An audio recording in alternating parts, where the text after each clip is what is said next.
This is the world's largest mud brick building. This is the Great Mosque of Djenné.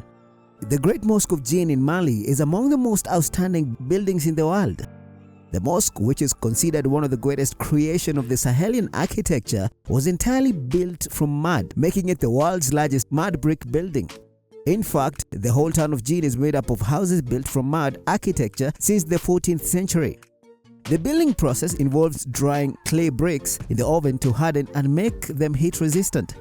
The bricks are stacked together to create walls, then plastered with mud. Located in southern Mali, the Great Mosque of Djenné is a unique structure that uniquely captures the imagination. The mosque stands at nearly 20 meters high and is built on a 91 meters long platform. One of West Africa's most important Islamic centers, the monumental structure has giant walls dotted with wooden beams that protrude through to the outside. The roof has several holes covered by terracotta leads, which serve as an inlet for fresh air during hot days.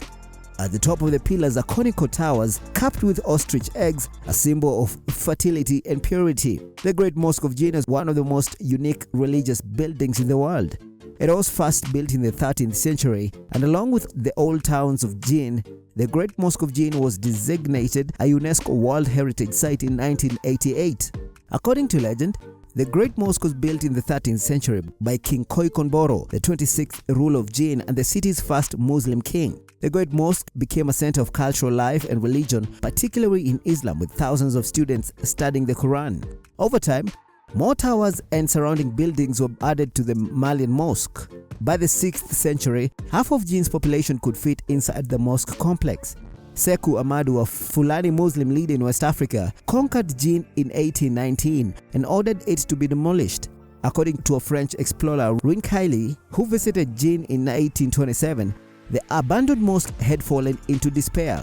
Mud buildings require annual replastering of the exterior to prevent it from melting down during rainy season, and by that point the Great Mosque had not been replastered for several years. The building was replaced in 1836. In the early 20th century, after the French had colonized Djenné, the Great Mosque was rebuilt for a third time and completed in 1907. Ismaïla Traoré, head of Djenné's Mason Guild, led the rebuilding but with forced laborers.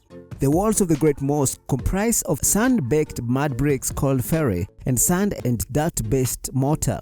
The walls are coated with mud plaster, giving the walls a smooth look and protection from elements. Decorative toron just out from the walls and serve as scaffolding for the annual replastering festival. The prayer wall faces east towards Mecca. The wall also contains 3 large minarets that jut out of the 18 buttresses. The central minaret is a 52 feet tall and features a mihrab or a prayer niche where the imam could lead prayers. The minarets each contain a spiral staircase, and at the top of each minaret is a cone-shaped spire topped with an ostrich egg. The prayer hall can fit 3,000 people.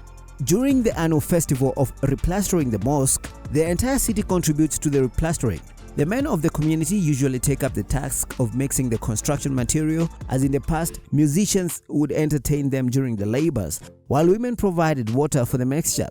Elders also contribute through their presence on site, by sitting on the terrace walls and giving advice. Over the years, Djenné's inhabitants have withstood repeated attempts to change the character of the exceptional mosque and the nature of the annual festival. In 1988, the tenacious effort led to the designation of the site and the entire town of Djenné as a World Heritage Site by UNESCO. Djenné's unique form of architecture also makes it particularly susceptible to environmental threats, especially flooding. The conservation situation in Djenné remains fragile. Since the civil war in northern Mali in 2012, the government has had limited bandwidth to deal with all the various measures necessary to successfully protect, maintain, and monitor these sites. As a site of the United Nations World Heritage List, the Great Mosque of Djenné is a beloved piece of Mali's cultural heritage. So there you have it, one of the largest mud structure. What are your thoughts on this? Let us know in the comment section. Thanks you for watching, and subscribe to African Edge for more interesting African stories.